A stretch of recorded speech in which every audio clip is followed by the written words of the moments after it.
किसको वोट डालेंगे? चौधरी इमरान खान को।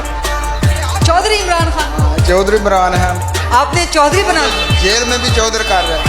अच्छा, तो उनके दिलों में बसता है। आओ नाम सिकंदर की है, पुश्ता चेक कर ली, उड़ना बहुता फटा तीते लालांगे। आओ खाली हत्ता अगर वो ये समझते हैं कि हम इन चोरों को कबूल कर लेंगे, गौर से सुन लें, ये कौम हर कुर्बानी देने के लिए तैयार है, चोरों को नहीं कबूल करेगी। इतिहास गवाए साडे तामे जामे दा,